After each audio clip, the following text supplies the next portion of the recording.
Well, I think I sold my bike to a truck driver from Illinois who happens to be in the area right now. And I'm going to throw the bike in the back of the car and take it out there to Irwin just to make it a little more convenient for him, because he's driving an 18-wheeler to get around what it costs to move one of them things around compared to me in a little car. It's just easier.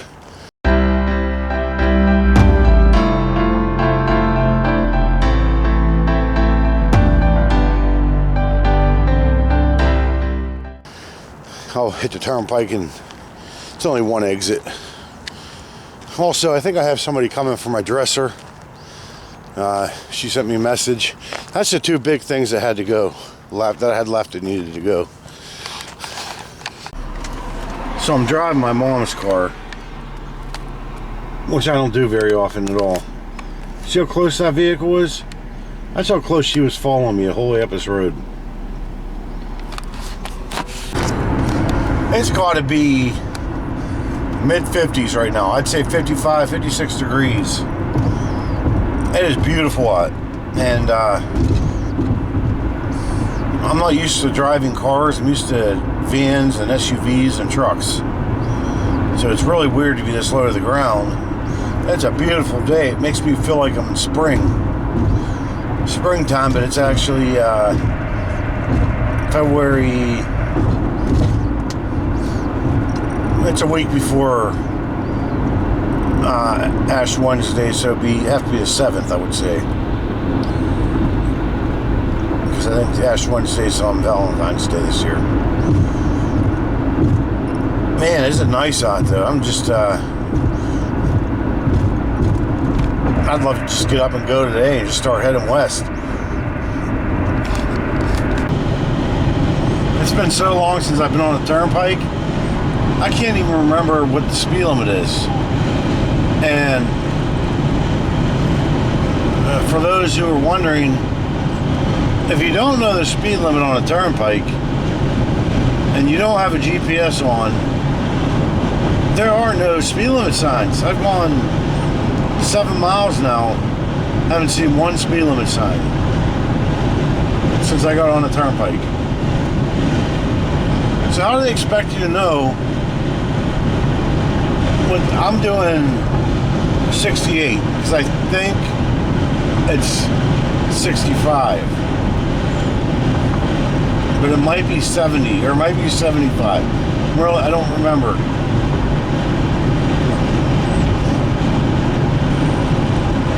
I may never find out either, because I don't think that I'm going to see a sign. I'm only going one exit. That's 10 miles. I'm almost there now, so we'll see. Okay, there's a sign now. Alright, well, I sold the Lectric XP, my original e-bike. That's feels good to get rid of that, and I have to hopefully get rid of this dresser. If I get rid of this dresser today, it's going to be a really good day. Those are my two final heavy items that need to go. So maybe it's such a nice day. I might work in the garage for a little bit today and start organizing stuff. I guess I can't really pass the opportunity up being this nice of weather out. I might as well go ahead and do my tanks. I think I'll go ahead and do that now, yeah. I should probably only have to do this 2 more times at this house before I hit the road. That's a good thing to tell myself, at least. Well, my shadow is really skinny. Let's see what happens. Oh, there it is. When it starts talking back, that's when you know it's full. I always love getting a package from my locksmith supplier. Let's see what she is. Let's see what it is. So this is like the 3rd time this year, or in a 1-year period, that my bank has sent me a new debit card. For some reason, they had to send it with this new thing they got going on. I don't understand what the point is to that. That's the only difference besides the number. And what made me bring that up is, well, every time they do that, all my bills come out of that account, you know, automatically. So anytime they change my number, I have to go through, try and figure out everything that, you know, I have to open up a 1 month or 2 month statement, go through and go into each place and change my card number. Ever since PayPal and eBay's separation, PayPal no longer accepts my payments like in that account unless it's somebody paying me. I can't just deposit money into PayPal. I can't go to a bank and say, here, I want to put this in my PayPal account. I don't think. Another issue this has me thinking of now is I have Citizens Bank. I've had Citizens Bank since 2001, since it opened around here. 23 years, same bank. I don't know if they're all over the country or not. I don't know if they're a Pittsburgh thing. Because before Citizens, it was called Pittsburgh National Bank. Pittsburgh National Bank. So I don't think there were Pittsburgh National Banks all around the country. So I have to, that's what it's got me thinking now. Is there a bank that's all over the country that I need to physically be able to go into a bank to put money into my account? There's no other way for me to put money into my account besides going to the bank. You know, to actually physically depositing it. I can't send them, you know, $1,000 in the mail and say, put that in my account. That's not going to work. Well, before I go activating this new card and going through all that, trying to figure out who all I pay with it and changing it, maybe I need to Google banks that are all over the country. If there are any. I don't even know. I never looked into this. I'm going to look now. Just as I thought. I did a search in the entire United States and Canada and parts of Mexico. And the only place there are Citizens Banks are where I'm at. Western Pennsylvania, Eastern Ohio, and Northern West Virginia. That is terrible. I don't even know what to look for now. Like Dollar Bank, PCNC, or is that TV? That's TV. PNC. I'll have to do a search here and see what bank is around the country. Okay, so I'm probably not the smartest man in the world. The three biggest names I could even think of all popped up here, and I didn't even think of them. Chase, Bank of America, Capital One.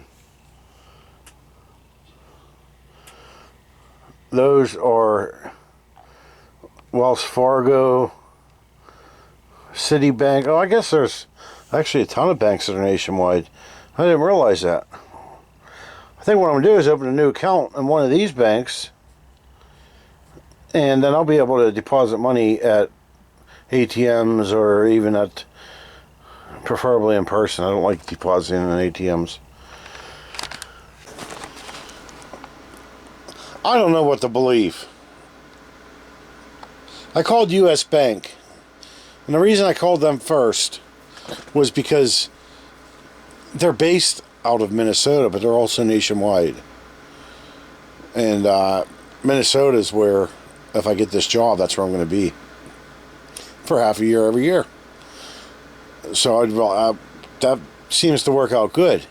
However, when I did a search for local branches and ATMs, there were none in the Pittsburgh area. There were 7-Elevens, ATMs. Something doesn't sound right about deposit money in a 7-Eleven ATM. I don't know. So I called, and the lady said, yeah, you can deposit as long as it says US Bank on it. So then I called Citizens anyway. And Citizens is telling me that I can go to any Bank of America or Chase or any bank and deposit my money into their ATM and it'll go to them. That doesn't even sound right. I don't know. I can't just drive down the road with thousands of dollars of cash on me and get pulled over and rug sales. That's what they think immediately when they see, you know, a lot of people pay me in 5s, 10s, 20s, you know, depending on what they're getting. Somebody needs a key made for their house, they might be giving me a 5 and I'll be giving them change. I have to keep change on me. So I don't know what to do about the whole bank thing. Maybe I'll keep the Citizens because I already memorized. I've had this account so long, I know all the routing number and account number and everything about it. Maybe I'll just open a second account with like Bank of America or somebody big that I know is all over the place, Chase or Bank of America or whatever. That's probably going to be the best idea. Yeah, I think that's it. Then again, I should be able to transfer. Oh,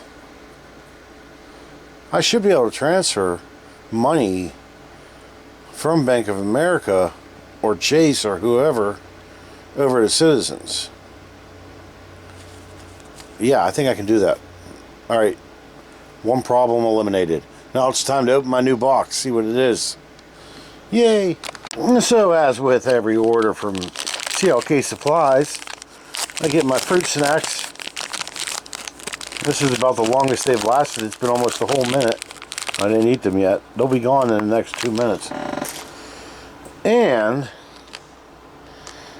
Honda and Acura ignition roll pin removal kit.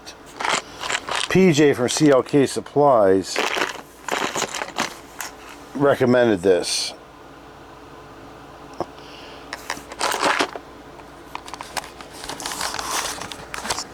It is a bit expensive tool. There it is. It's 150 bucks. But I'll tell you what. Just down when I was working at the locksmith shop, which I was there today, and he did hire somebody else, and I don't blame him, but I don't think I'll be going back. Anyway, even Honda dealers would bring their cars to us because they couldn't get the ignition out. Honda has issues with their design of their high security keys. They destroy the wafers inside the ignition cylinder, and then you can't turn the ignition on. We have spent literally a week working at getting ignitions out of Hondas. Sometimes it's 5 minutes, sometimes it's a week, anywhere in there. This kit, apparently, according to PJ, will help me to get the roll pin on it to pull the ignition out. That will be a game changer. I mean, I don't know what you all know about Honda ignitions, but they're absolutely the worst, these newer Honda ignitions. The high security keys. Just like GM. They're flip keys. The keys, you hit the button and the key flips up and it's got the remote on there. They're garbage. The buttons are always breaking. But they use some insane type of glue to hold the two parts together. So if you want to separate it and reshell it, recase it, they can be a little bit of a pain in the butt to take apart. The replacement shells now, or cases, shells, whatever you want to call it, they come with a screw. So you can screw the back on and not have to deal with the glue. I still drop a super glue in each corner just to keep it from falling apart if they drop it. Then you got the Chrysler issue. When you do automotive ignitions, you learn a lot about what kind of vehicles not to buy if you don't want to go through this. So Chrysler, they have a thing called a WIM module. Do I know what WIN stands for? I did. I have since forgotten what the actual WIN stands for. But I am going to look it up. Once I see the first word, I'll know what it is, because I know what the second two are. It's WIN, WIN module kits. Wireless ignition node, N-O-D-E, node. If you have a Chrysler and your key stops communicating with that vehicle, meaning you cannot start that vehicle, turn the key all you want, and that WIN module gone bad, you're looking at, I mean, you could be looking at $1,000. I've had people send them down to Texas, have them refurbished down there, or repaired, whatever they do with it. I wouldn't know how to fix it. But I've had people do that, and then they come back here, and then we have to program new keys. So those key fobs, or those keys that you had originally, they're no good. They're not reprogrammable. But that last tool that I opened prior to this one, it's somehow supposed to be able to unlock those keys so that you can program them back in, which is also a big game changer. And I hope that I can figure out how to work that.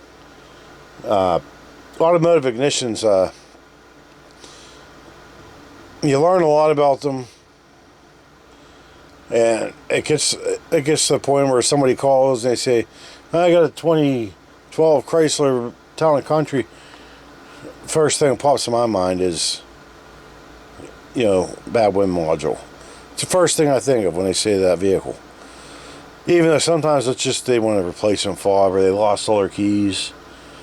I do want to take that tool and this new tool and practice with them. It's kind of hard to practice when all I have is a old Ford motorhome and a old Chevy Tracker with a key that has no chip in it. It's just a metal key. I don't have any vehicles with a chipped key, because I do this for a living and I don't want them. I know the issues. So I don't know if I mentioned about the my new key machine, the electronic one. It's supposed to be able to do dimple cut keys. I do have to get another clamp for that, a separate clamp. I can't remember if it's an M3 or M4 or something. I got the clamp for residential keys, which turned out to be, honestly, if you're going to buy the Dolphin X-Horse, don't buy the residential key clamp for $150. It is not worth it. It takes so long to cut a residential key on there. You're just better off using a duplicator. And the reason I got it was because I thought that I had saw in a video that they would work with best keys. If you probably don't know what best is either, but I don't own a machine that can cut a best key. And my only option is going to be the HPC 1200 Blitz. I'm going to have to buy one, and I don't want to buy it used, but I don't know if they even make them anymore. The Blitz is great. You can have it in your vehicle, and you can power it with your cordless drill. You can just put it right on that nut, because that nut that holds the cutter on there, it's reverse thread. So you can put your drill on there, it's not going to loosen it up when you go to cut it. I think that's how it works. It's something like that. That's how my boss does it. And I'd have to get the card, the Blitz machine is a machine that you can make any key from, like through a code. If I want a best key that's a 364271 or whatever, I can make that. Just with depth and depth charts, and there's little cards that go into the machine itself, and it'll tell you your position 1, 2, 3, 4, 5, 6, 7, and it'll say your depth cuts too on top of that. So it's space and depth. They're expensive. They're expensive new. They're expensive used. Their cards are $15 a pop, I think. That's one card. You know, one card for best keys. There are probably maybe even thousands of cards. Yeah, I know you can print them up if you're a member on a certain site. I won't say what it is, but you can print them up on lock codes. It's called.